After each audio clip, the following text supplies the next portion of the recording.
وبركاته. أعوذ بالله من الشيطان الرجيم. بسم الله الرحمن الرحيم.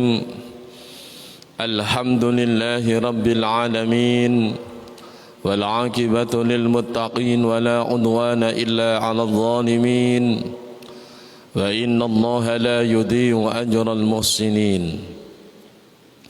Amma ba'du, hadirin hadirat para jamaah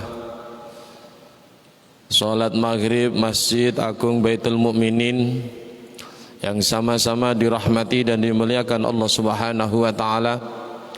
Mari kita bersama-sama membaca suratul Fatihah, mengawali pengajian kita pada malam hari ini. Mudah-mudahan kita senantiasa mendapatkan pertolongan, petunjuk dari Allah Subhanahu wa taala, menjadikan pengajian kita betul-betul membawa barakah, manfaat, maslahah fi dini wa dunya wal akhirah.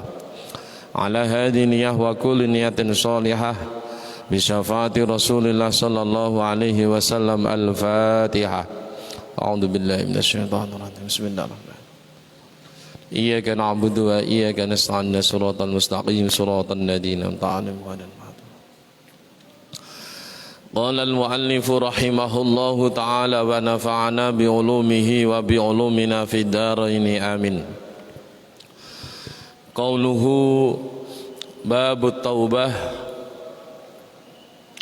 fa in fukida ahadun as-salasah lam tasihha taubatuhu wa in kanatil ma'siyatu tata'allaqu bi'adamiyin fasurutuha arba'atun ilah.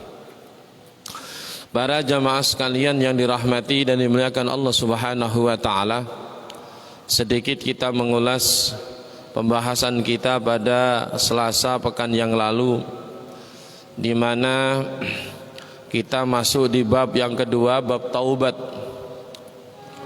Taubat ini merupakan salah satu cara untuk kita mendekat taqarrub kepada Allah Subhanahu wa taala. Karena pada hakikatnya manusia itu tempatnya lupa dan salah. Al-insanu mahallul khata' wan nisyan. Manusia itu tempatnya kesalahan dan lupa. Dalam ayat yang lain Allah juga menyampaikan di surat Al-Ma'arij, innal insana khuliqa halu'a. Manusia itu diciptakan oleh Allah dalam keadaan yang membingungkan. Ketika dia mendapatkan nikmat, kebanyakan mereka lupa dengan Allah Subhanahu wa taala. Tapi ketika dia diuji oleh Allah, baru Allah dicari. Nah, ini sifat dasarnya manusia itu seperti itu.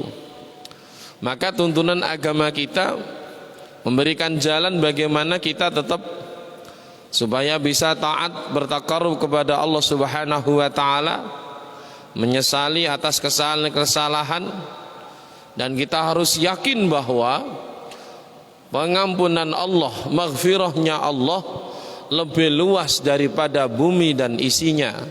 Bahkan ditambah dengan 7 langit pun masih luas sifat maghfirahnya Allah Subhanahu wa taala.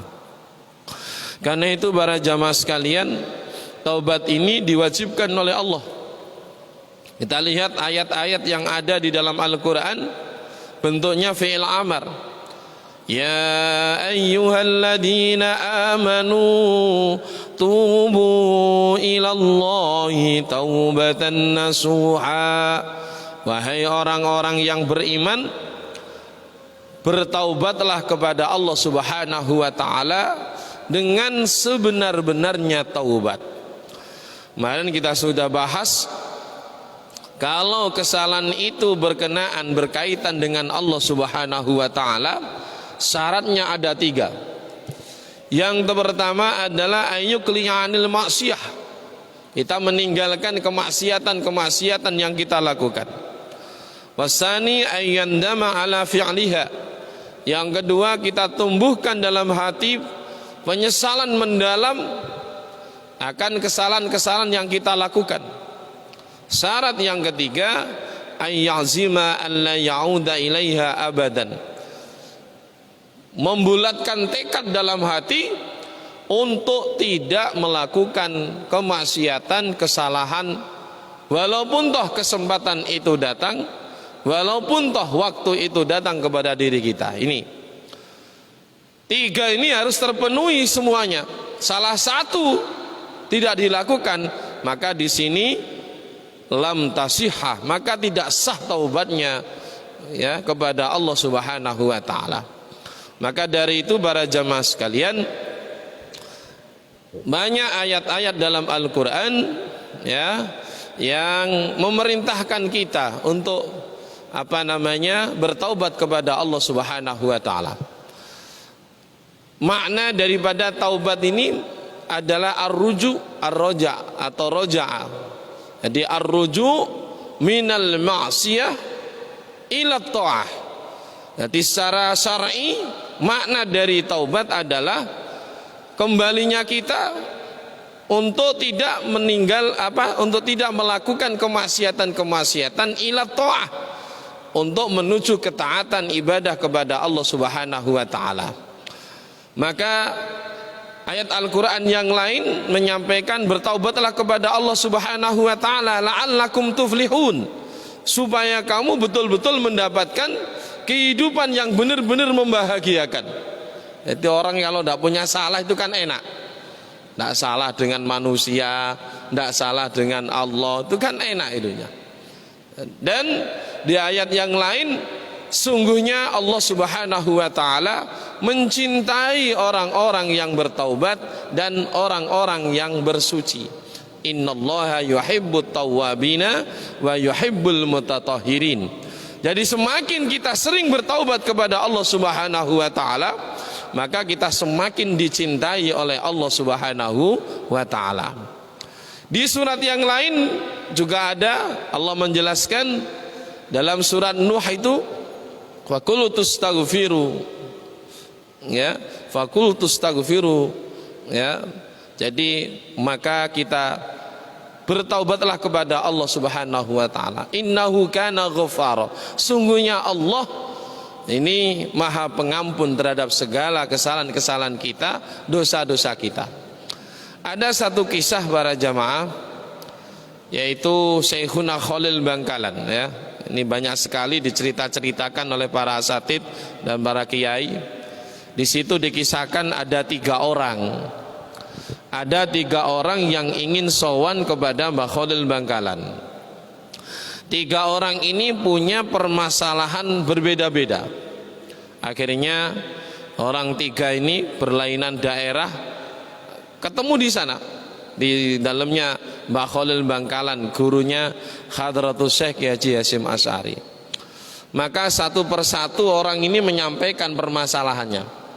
Orang yang pertama, dia bertani, di mana sawah ladangnya pengairannya mengalami kesulitan, hujan pun tidak kunjung datang ya. Akhirnya berkali-kali panennya ini gagal karena sawahnya dilanda kekeringan. Beda lagi dengan orang yang kedua. Orang yang kedua ini menyampaikan permasalahannya. Dia sudah berumah tangga sekian tahun, berpuluh tahun, tapi juga belum diberi keturunan oleh Allah Subhanahu wa taala. Kemudian orang yang ketiga, ia berkebun ya, katakanlah nanam buah-buahan, tetapi ya hasilnya tidak bisa maksimal. Ini semuanya diuji oleh Allah Subhanahu wa taala. Oleh Allah Subhanahu wa taala. Maka kemudian Allah Subhanahu wa taala berfirman dalam Al-Qur'an, kemudian dibukakan ayat itu oleh Syekhona Khalil Bangkalan. Dibukalah surat Nuh. Surat Nuh juz 29. Jadi Mbah Khalil Bangkalan langsung memberikan jawaban itu lewat Al-Qur'an. Faqultu astaghfiru. innahu kana ghaffara. Nah, itu di situ ayatnya sebentar.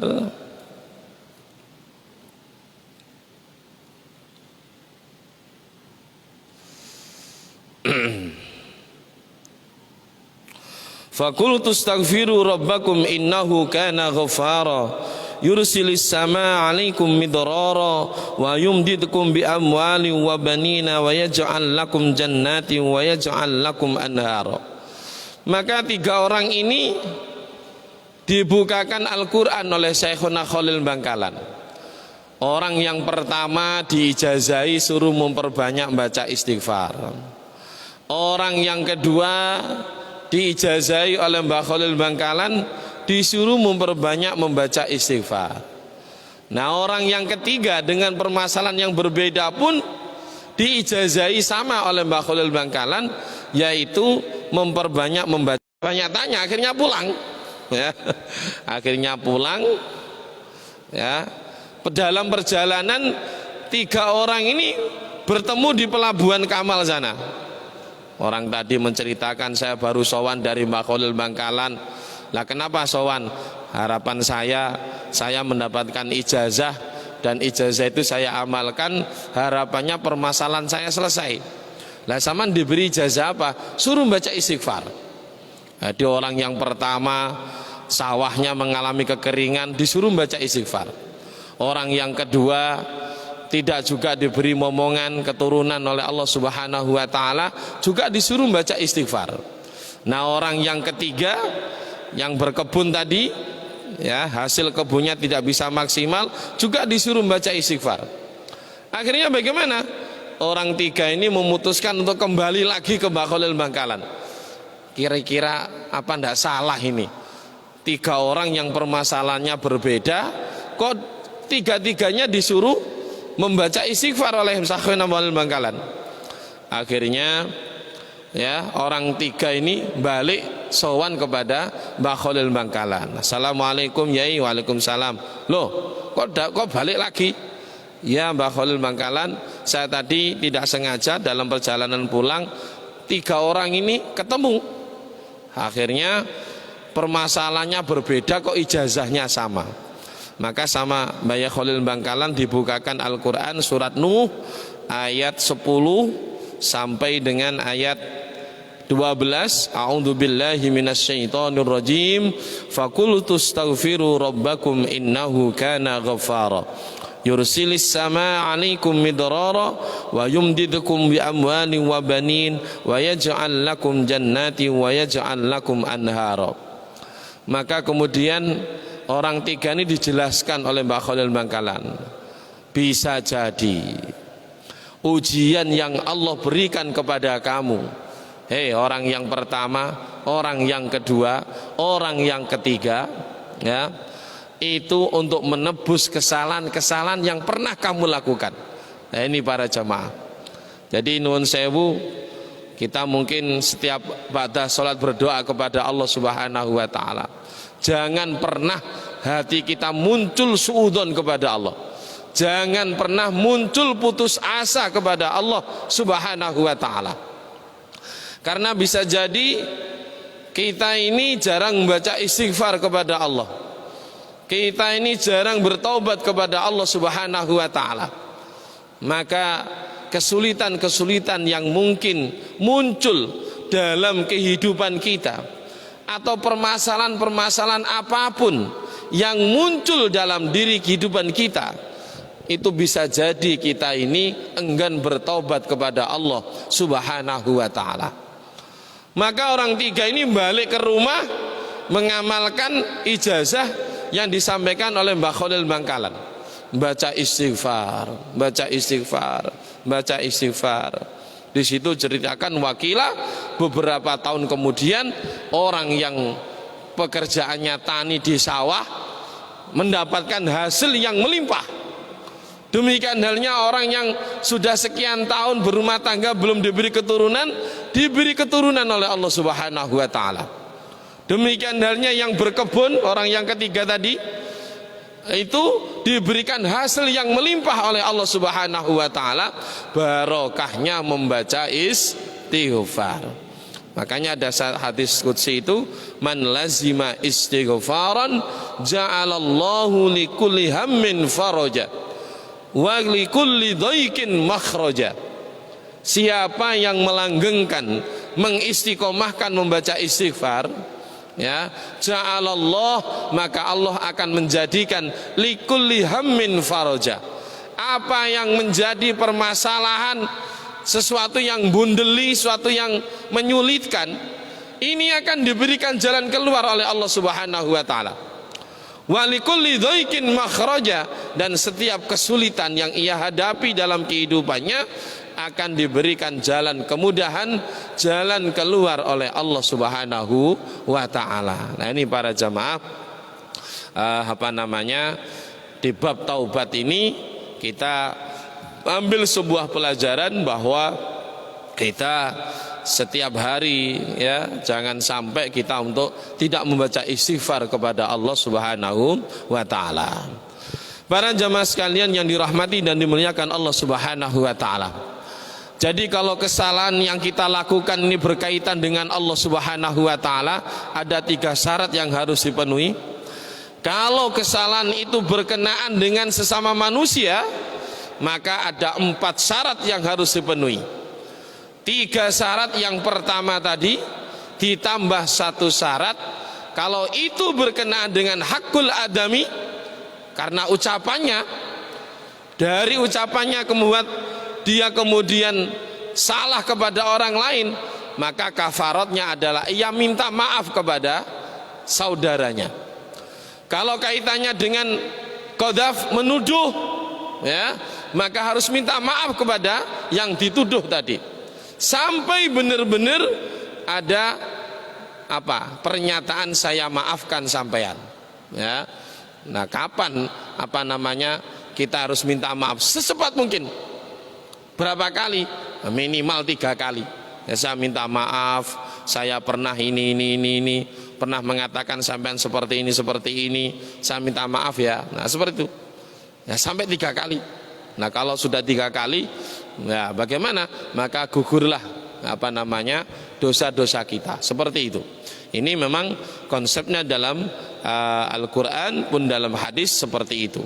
Jadi kalau kesalahan itu berkenaan dengan kehidupan manusia, maka hakul adami kita, maka hak kita adalah, kewajiban kita adalah meminta maaf kepada sesama manusia. Wa qad tadhaharat dalail kitab was sunnah wa ijma' al ummah ala wujubi taubah. Para ulama bersepakat bahwa baik dalam Al-Qur'an maupun hadis atau kesepakatan ulama menghukumi bahwa taubat itu adalah sesuatu yang wajib. Qala Allah Ta'ala wa tubu ilallahi jami'a ayyuhal mu'minun la'allakum tuflihun. Firman-Nya Allah dalam Al-Quran surat Nur, wahai orang-orang yang beriman, bertaubatlah kalian semuanya kepada Allah Subhanahu wa Ta'ala supaya kamu mendapatkan kehidupan yang membahagiakan. Wa qala ta'ala istaghfiru rabbakum summa tubu ilaih. Minta ampunlah kepada Tuhan kamu, pada Allah Subhanahu wa Ta'ala, summa tubu ilaih, kemudian bertaubatlah kepada Allah Subhanahu wa Ta'ala. Wa qala ta'ala ya ayyuhalladzina amanu tubu ilallahi taubatan nasuha. Firman-Nya Allah dalam surat At-Tahrim ayat 8, wahai orang-orang yang beriman, bertaubatlah kalian kepada Allah Subhanahu wa Ta'ala dengan sebenar-benarnya taubat. Hadis yang pertama, wa Nabi Hurairah radhiyallahu anhu qol sami'tu Rasulullah sallallahu alaihi wasallam yaqul wallahi inni la astaghfirullah wa atubu ilaihi fil yaumi aktsara min 70 marrah. Hadis yang pertama di bab taubat diriwayatkan oleh sahabat Abu Hurairah.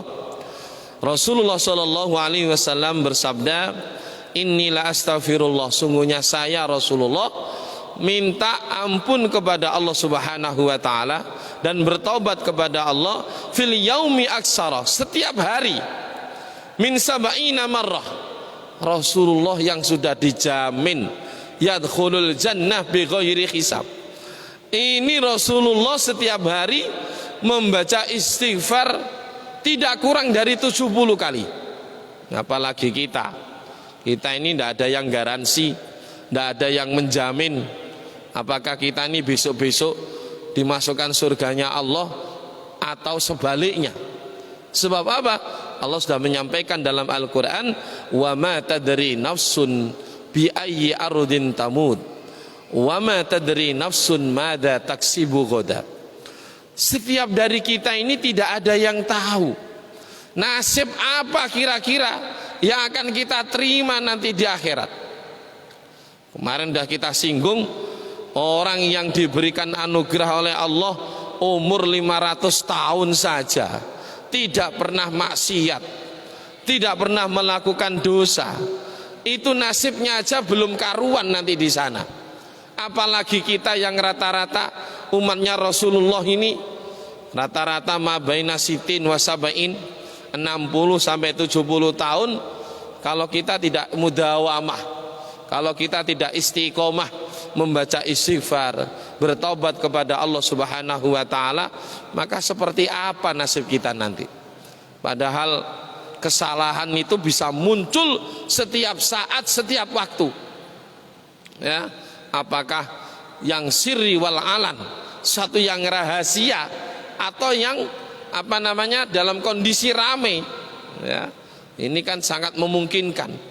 Apa yang kita lihat, apa yang kita dengar, apa yang kita lakukan, baik tangan atau kaki, tempat mana yang kita tuju, apalagi yang namanya lisan ini, masya Allah, lisan ini sulit dikendalikan. Lidah yang tak bertulang ini ternyata disampaikan dalam satu makalah, bisa jadi selamat tidaknya seseorang itu tergantung kepada ia pandai tidaknya menjaga lisannya. Salamatul insan fi hifdzil lisan. Maka mari kita membudayakan bertaubat, membudayakan kita ini mulazamah membaca istighfar. Ada yang pendek astaghfirullahaladzim, ya. Ada yang sedengan astaghfirullahaladzim alladzi la ilaha illa huwal hayyul qayyum wa atubu ilaihi. Astaghfirullahaladzim li wa liwalidayya wa li ashabil huquqi wajibati aliyya wa li jami'il muslimina wal muslimat wal mu'minina wal mu'minat al ahya'i minhum al amwat. Ada lagi sayyidul istighfar, Allahumma anta rabbi la ilaha illa anta khalaqtani wa ana abduka wa ana ala ahdika wa wa'dika mastata'tu wa a'udzu bika min syarri ma sana'tu wa abu'u laka bi ni'matika alayya wa abu'u bi dzambi faghfirli fa innahu la yaghfiru dzunuba illa anta. Kita tinggal pilih. Yang penting adalah istiqomahnya. Jadi amal itu dilihat dari keistiqomahan kita.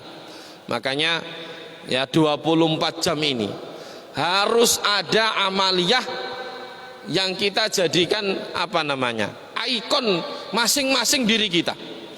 Apakah setiap ba'da maghrib baca istighfar sekian puluh, ya? Apakah ba'da sholat isya, ya, mulazamah, ya, kita istiqomahkan membaca doa ini, baca Al-Quran, kalau malam sholat tahajud, kalau pagi sholat duha. Ini harus ada pemikiran ke sana, ya. Apalagi kita ini sudah di warning oleh Allah Subhanahu wa ta'ala. Buktinya apa? Kalau sudah umur 50 tahun itu banyak warning dari Allah, ya. Ya, rambut, ya, rambut yang dulunya hitam sudah satu persatu berubah menjadi putih. Ini warning dari Allah Subhanahu wa ta'ala. Di warning oleh Allah, ya. Wajah yang ketika umur 30, 40 ya masih melekatlah ganteng orang itu. Tapi kalau sudah 50 tahun ke atas, enggak laki-laki, enggak perempuan, ya sama, ya. Makanya ilmu psikologi perkembangan itu, orang itu dilihat ketika ia mencapai umur 50 tahun. Kalau setelah umur 50 tahun ini ibadahnya itu semakin baik, ketaatannya kepada Allah semakin baik, alamat min alamati husnul khotimah. Allahumma amin. Jadi dia ditakdir oleh Allah berarti husnul khotimah. Tapi kalau setelah umur 50 semakin berani kepada Allah, ya, semakin tidak taat kepada Allah, prestasi ibadahnya semakin menurun, frekuensinya, volumenya, naudzubillah, bisa jadi ya tidak atau jauh dari hidayahnya Allah Subhanahu wa taala. Naudzubillah min zalik. Nah, ini para jamaah sekalian, mari kita berlomba-lomba, fastabiqul khairat, untuk bersama-sama kita memperbanyak amal kebaikan kepada Allah Subhanahu wa taala. Makanya ketika Rasulullah ditanya, "Ya Rasul, engkau sudah jelas jaminannya masuk surga. Kalau kita ini gorong karuan para sahabat. Kenapa ya Rasul? Engkau sehabis sholat itu membaca istighfar." Ya, para sahabat itu mendengarkan astagfirullahaladzim. Maka Nabi menjawab, para sahabat, bisa jadi ya sholat yang kita lakukan itu ada karena selain Allah, ada karena selain Allah. Makanya habis sholat itu disuruh istighfar. Atau bisa jadi sholat yang kita lakukan itu khusyuknya terpaksa, ya. Khusyuknya terpaksa. Sholat berjamaah saja, ya, sholat berjamaah saja itu nuwun sewu, yang benar-benar sholat itu mulai takbiratul ihram Allahu Akbar sampai salam itu bumbuan. Kalau rokaat sholat maghrib 3 rokaat itu betul-betul hati dan pikirannya ini langsung konsentrasi nyambung kepada Allah, ya. Sholat berjamaah itu loh ya, ini kan macam-macam. Belum lagi sebelum sholat disibukkan, belum beres urusan ini, urusan itu, urusan duniawiyah, urusan keluarga, urusan di kantor, urusan di sawah. Loh, ini bisa ke bawah dalam ketika kita sholat. Makanya ulama salafus sholeh itu memberikan pelajaran, tuntunan sebelum sholat. Baca 2 kalimat syahadat, asyhadu an la ilaha illallah wa asyhadu anna muhammadar rasulullah. Terus disambung dengan membaca qul a'udzu birabbin nas malikin nas ilahin nas min syarril waswasil khannas alladzi yuwaswisu fi sudurin nas minal jinnati wan nas. Ini keterangan yang diberikan Rasulullah kepada para sahabat. Wong sholat berjamaah saja, ya, belum tentu seluruh yang hadir di masjid atau musola itu khusyuk semuanya, ya. Ya, betapapun imamnya juga kadang-kadang kan kita dapati imamnya itu salah dalam hitungan rokaat, ya. Ini kan masya Allah, ya. Jadi sholat berjamaah saja resikonya sampai seperti itu. Apalagi sholatnya sendirian, tidak mau berjamaah, gampang itu malahan. Setan iblis, wah kesempatan nih. Cara wong ngoten bancaan nih. Jongkrono teko ngguri, jongkrono teko ngarep, jongkrono teko dhuwur, jongkrono teko iringan, seperti itu.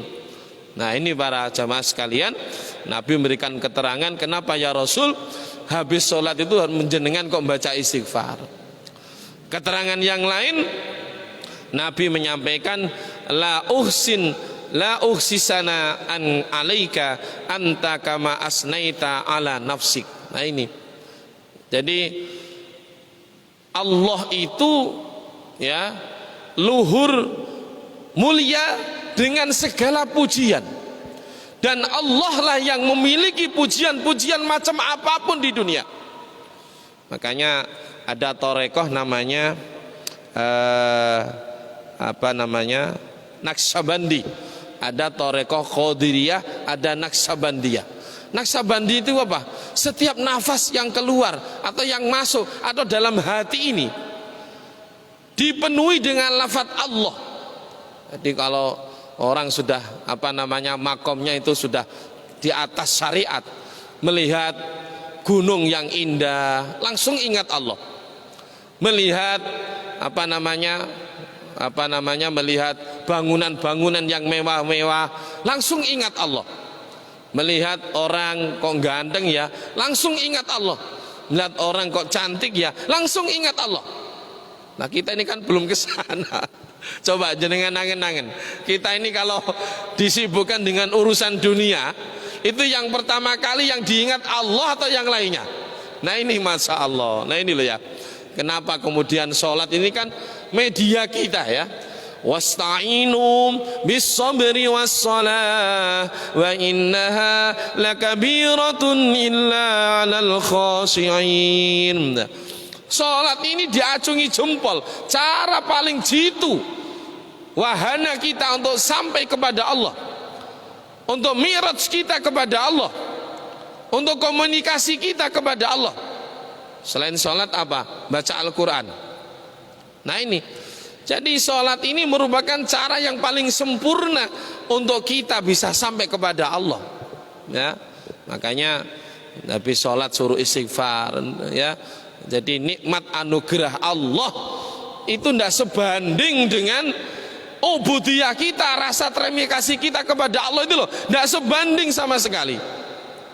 Ya, nafas, mata ini ya. Komponen mata ini banyak sekali, ribuan komponen mata ini bisa melihat, alhamdulillah ya. Coba orang kemudian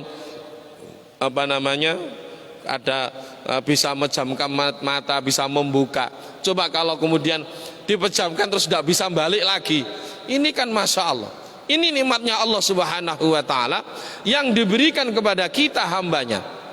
Makanya dalam Al-Quran itu bahasanya hamba-hambanya Allah yang pinter-pinter benar-benar bersyukur kepada Allah itu jumlahnya tidak banyak.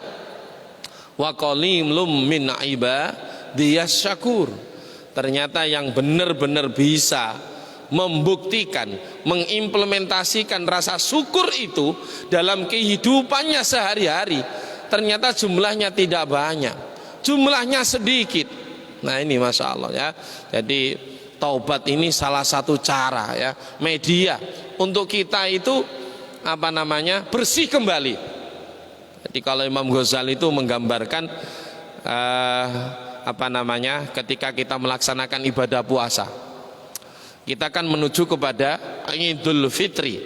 Makanya doanya kan minal aidin wal faizin wal makbulin kullu am wa antum bi khair.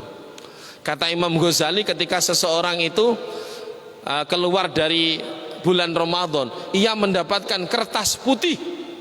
Kertas putih setelah ia melakukan ibadah puasa selama 30 hari di bulan Ramadan. Maka kita jaga kertas putih itu sampai ketemu Ramadan lagi. Maka pada hakikatnya kefitrahan itu apa sih? Apakah kefitrahan itu kemudian tanggal 1 Syawal kita anjang sana ke sini, kemudian minta maaf sini? Kefitrahan yang sesungguhnya adalah kefitrahan tanggal 1 Syawal sampai ketemu 1 Ramadan lagi tahun depannya. Itulah yang dinamakan minal aidin wal faizin wal makbulin. Itulah. Maka ketika seseorang itu melakukan sebuah kesalahan, kata Imam Ghazali, maka kertas putih tadi ada noda 1, tul begitu, noda hitam. Nah kalau banyak yang melakukan dosa, tul lagi, noda hitam lagi, noda hitam lagi. Semakin sering yang melakukan kesalahan, noda hitam lagi. Maka apakah kertas yang putih itu kemudian masih bisa dibilang kertas yang betul-betul masih putih? Tidak bisa. Nah ini loh para jamaah sekalian, kenapa taubat ini menjadi penting ya. Jadi taubat ini adalah cara kita untuk kembali fitrah, untuk kembali bersih kembali, untuk kembali kepada kefitrahan yang benar-benar. Ya ini loh. Jadi kenapa kita harus baca istighfar, kenapa kita harus bertaubat kepada Allah? Itu kemanfaatannya adalah untuk kita sendiri, supaya kita ini betul-betul suci menghadap Allah Subhanahu wa Ta'ala. Hanya innallaha jamil wa yuhibbul jamal. Allah itu suci dan Allah hanya menerima amal-amal atau seseorang yang benar-benar suci ketika ia menghadap kepada Allah Subhanahu wa taala. Nah, ketika belum suci, belum bersih, bagaimana cara menyucikannya? Maka dengan taubat inilah cara yang paling jitu, cara yang paling pas untuk kita mendapatkan kefitrahan kembali, untuk kita menyuci diri kita ya dari kesalahan-kesalahan yang kita lakukan. Nah, kalau noda zahir ya deterjen jawabannya. Nah, kalau noda batin, apakah kemudian kita rame-rame minum deterjen, minum rinso dan lain sebagainya? Kan tidak. Maka noda batin inilah ya kita bersihkan dengan apa? Kita gempur dengan kita memperbanyak istighfar kepada Allah Subhanahu wa taala. Maka dalam satu makalah yang lain, tidak ada dosa kecil ya kemudian sampai menjadi besar bila mana diistiqomahkan. Itu tadi, dosa kecil tidak cepat taubat, dosa kecil lagi besoknya ia tidak cepat-cepat istighfar, dosa kecil lagi minggu depannya. Maka kecil ini lama-lama menjadi besar. Nah, inilah jadi kita tetap optimis bahwa pengampunan Allah, maghfirahnya Allah Subhanahu wa taala ini amat luas, lebih luas daripada dunia dan isinya. Nah, para jamaah sekalian, kita lanjutkan pada hadis yang kedua. Wa anil Aghar bin Yasar al-Muzani radhiyallahu anhu qala Rasulullah sallallahu alaihi wasallam, ya ayyuhan nasu tubu ila Allah wastaghfiru fa inni atubu fil yaumi mi'ata marrah. Hadis yang kedua ini menguatkan hadis yang pertama, bahwa diriwayatkan dari sahabat Al-Aghar bin Yasar al-Muzani, Rasulullah menyampaikan, ya ayyuhan nas wa ya ayyuhan nas, wahai sekalian manusia, tubu ilallah, bertobatlah kepada Allah, wastaghfiru, dan istiqomahkan dalam membaca istighfar. Fa inni atubu fil yaum, sungguhnya saya Rasulullah bertaubat membaca istighfar setiap harinya tidak kurang dari 100 hitungan. Nah, ini kita pilih yang mana tadi ya. Apakah astaghfirullahaladzim, apakah astaghfirullahaladzim alladzi la ilaha illa wal hayyul qayyum wa atubu ilaihi. Ini harus ada yang kita mudawamahkan, yang kita mulazamahkan ya. Kalau Rasul saja yang sudah dijamin masuk surga, yadkhulul jannah bighairi hisab, itu masih membaca istighfar sekian banyaknya, apalagi kita yang belum ada jaminan masuk surga. Para jamaah sekalian, dalam surat Ali Imran ayat 11 juga Allah menegaskan dalam Al-Quran, wabil ashari hum yastaghfirun. Saat-saat yang mustajabah itu adalah wabil ashari, waktu sahur. Nah, sekarang ini kan subuhnya kalau tidak salah itu jam 3 lebih 40 atau 45 menit ya. Jadi sebelum jam 4 itu sudah subuh. Nah, maka kita setel lah ya, kita setel kalau malam itu kita punya niatan ya, kita mulazamah untuk sholat taubat, sholat tahajud ya, syukur, sholat tasbih ya, kita harus setel itu. Jangan kemudian tidurnya terlalu malam sehingga bangun-bangun sudah tarhim. Nah, kemarin kan sudah saya beri resep cara mudah untuk bisa bangun itu membaca akhir dari surat Al-Kahfi. Faman kana yarju liqa'a rabbih falyamal amalan sholihan wa la yusyrik bi ibadati rabbih ahada. Baca itu para jamaah sekalian sebelum panjenengan sare, sebelum panjenengan tidur, baca 3 kali, minta dalam hati, minta dibangunkan jam berapa, itu pasti dibangunkan oleh Allah. Nah, itu pasti sudah terbukti itu keampuhannya. Jadi ada amaliyah ayat-ayat Al-Quran yang memang punya asror, punya keistimewaan ya, punya keistimewaan, punya keunggulan, punya kehebatan bila mana kita mau mulazamah wirid daripada ayat Al-Quran.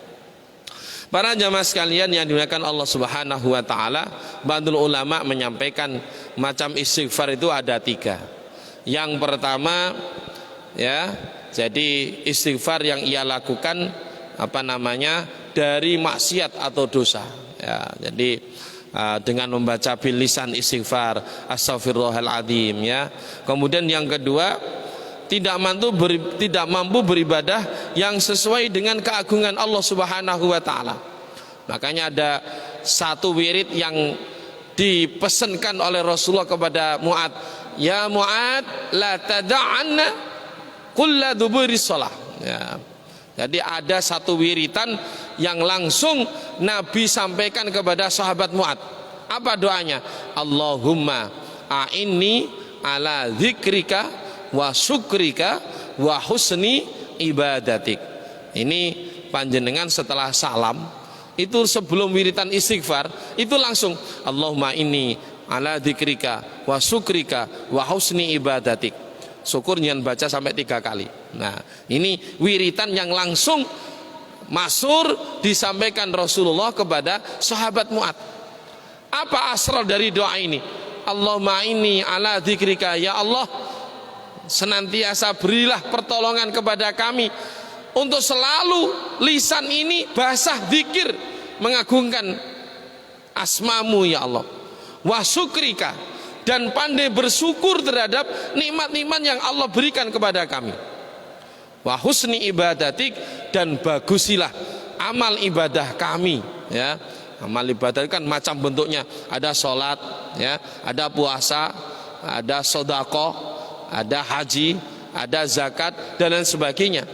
Maka doa ini maksur, doa ini yang disampaikan Rasulullah kepada para sahabatnya ya, yaitu sahabat Mu'ad ketika itu ya, diwanti-wanti jangan sekali-sekali engkau meninggalkan doa ini wahai Mu'ad setiap kali kalau kamu selesai sholat setelah salam ya. Monggo para jamaah sekalian kita amalkan bareng-bareng.